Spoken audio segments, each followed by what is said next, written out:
مگر محشر کے دن سب بھول جائیں گے, سب حضرت آدم کے پاس جائیں گے. اسی طرح یہ سارا معاملہ ہوگا. اور اس کی وجہ ہے, اس کی وجہ کیا ہے؟ امام عشق و محبت اعلیٰ حضرت کہتے ہیں نا, خلیل و نجی مسیح و صفی سبھی سے کہیں بھی بنی. سب کے پاس گئے نا, بات بنی کہ نہیں بنی؟ خلیل و نجی مسیح و صفی سبھی سے کہیں بھی بنی. یہ بے خبری کہ خلق پھری کہاں سے کہاں تمہارے لیے. اللہ اکبر. یہ محشر میں تمام لوگوں کا یہ موومنٹ کرنا, کیونکہ ایمان والے بھی ہوں گے بے ایمان بھی ہوں گے, ان سب کو یہ بتانا مقصود ہے کہ آج کے دن میرے محبوب کی بات سنی جائے گی. شفاعت کا رتبہ انہیں عطا کیا گیا ہے, مقام محمود کے مرتبے پر انہیں فائز کیا گیا ہے. اب جب یہ سارے لوگ نبی پاک کی بارگاہ میں پہنچیں گے, اللہ اکبر, ہمارے آقا اس دن بھی امت کو مایوس نہیں کریں گے, سجدہ فرمائیں گے, اللہ کی بارگاہ میں امت کے لیے التجا پیش کریں گے. سنو رب کی طرف سے کیا ارشاد ہوگا. حدیث کی کتابوں میں یہ الفاظ موجود, یا محمد ارفع راسک وقل تسمع وسل تعطى واشفع تشفع.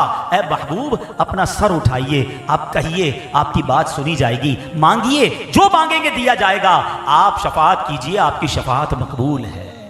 اور اب نبی پاک علیہ الصلوۃ والسلام شفاعت فرمائیں گے. اب سنتے جائیے شفاعت کیسے ہوگی, اللہ کے حبیب علیہ الصلوۃ والسلام شفاعت والے دن کیا کریں گے. اللہ اکبر. نبی پاک کے پاس پہلے تو ایک جھنڈا ہوگا. جنہوں نے حج کیا ہے نا وہ ذرا میری بات جلدی سمجھیں گے.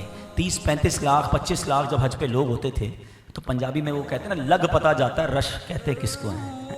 25-30 لاکھ میں اتنا رش. اور آپ نے دیکھا ہوگا کہ خیموں کو آئیڈینٹیفائی کرنے کے لیے بڑے بڑے بینر لگائے جاتے ہیں, بلون بڑے بڑے ہوتے ہیں کہ یار یہ یلو کلر کا بلون ہے نا, یہاں جنوب ایشیا والے ہیں, ادھر ہی اپنا خیمہ ہوگا. کیونکہ جب کراؤڈ زیادہ ہو تو جھنڈا یا بلون اونچا لگانا پڑتا ہے. 25-30 لاکھ لوگوں میں یہ حال ہے. جب اربوں لوگ ہوں گے, آپ نے امیجن کیا قیامت کے دن کتنے لوگ ہوں گے؟ 8 ارب تو ابھی دنیا میں لوگ ہیں نا, اور کب سے لوگ آ رہے ہیں, اور قیامت تک کتنے ہوں گے؟ یہ سارے محشر کے میدان میں ہوں گے, مسلمان غیر مسلمان سارے. اٹ مینس اگر ہم ایک امیجنیشن کر لیں کہ 50 ارب لوگ ہوں گے قیامت میں, 50 ارب کا کراؤڈ. اچھا نبی پاک کو کیسے ڈھونڈیں گے؟ ابھی تو 25-30 لاکھ میں عرفات میں جو کھو جاتا ہے وہ اپنا خیمہ نہیں ڈھونڈ سکتا. اب اربوں خربوں لوگوں میں اپنے آقا کو کیسے ڈھونڈوں گا؟ سبحان اللہ. اب کیا خوبصورت انتظام کیا کہ حدیث میں آتا ہے میرے آقا فرماتے ہیں مجھے لواء الحمد عطا کیا جائے گا, مجھے ایک پرچم عطا کیا جائے گا. وہ پرچم کتنا بڑا ہوگا؟ فرمایا اس پرچم کی لمبائی کئی ہزار سال تک, اگر گھڑ سوار گھوڑا دوڑاتا رہے تو اتنا لمبا وہ پرچم ہوگا.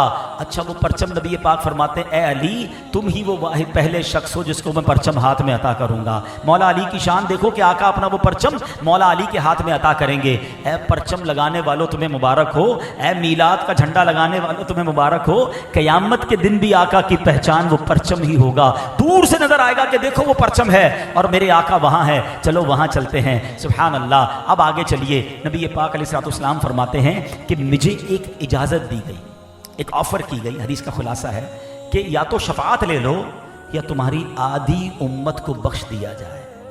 آقا فرماتے ہیں میں نے شفاعت لے لی کیونکہ وہ زیادہ برکت والی ہے, کیونکہ وہ زیادہ مسلمانوں کے لیے فائدہ مند ہے. سبحان اللہ. یعنی نبی پاک نے امت کے بارے میں کس قدر خیال فرمایا. آقا کیا فرماتے ہیں میری شفاعت میری امت میں ان کے لیے ہے جو کبیرہ گناہ والے ہیں. ایک اور جگہ نبی پاک فرماتے ہیں روئے زمین پر جتنے پیڑ اور ڈھیلے ہیں, ڈھیلے اور پیڑ ہیں, قیامت کے دن میں ان سب سے زیادہ آدمیوں کی شفاعت فرماؤں گا. ایسی شفاعت آقا کی. سبحان اللہ. پیارے آقا علیہ الصلوۃ والسلام کی امت سے پیار دیکھو. حدیث کا خلاصہ آقا فرماتے ہیں قیامت کے دن انبیاء کے لیے سونے کے ممبر ہوں گے, نور کے سونے کے ممبر ہوں گے. سارے انبیاء اپنے ممبر پر بیٹھیں گے, میں اپنے ممبر پر نہیں بیٹھوں گا. اور اس لیے میں نہیں بیٹھوں گا کہ اللہ کے حضور کھڑا رہوں گا اس ڈر سے کہ کہیں مجھے جنت میں نہ بھیج دیا جائے اور میری امت پیچھے رہ جائے. ہائے ہائے, ذرا سمجھ رہے ہو اس بات کو. میں اور آپ چاہیں گے کہ ہم جنت میں جلدی چلے جائیں. آقا فرما رہے مجھے یہ ڈر ہوگا کہ کہیں مجھے میرا رب جنت میں نہ بھیج دے اور میری امت پیچھے نہ رہ جائے. آقا فرماتے عرض کروں گا اے میرے رب میری امت. اللہ فرمائے گا اے محمد تیری کیا مرضی ہے, میں تیری امت کے ساتھ کیا کروں.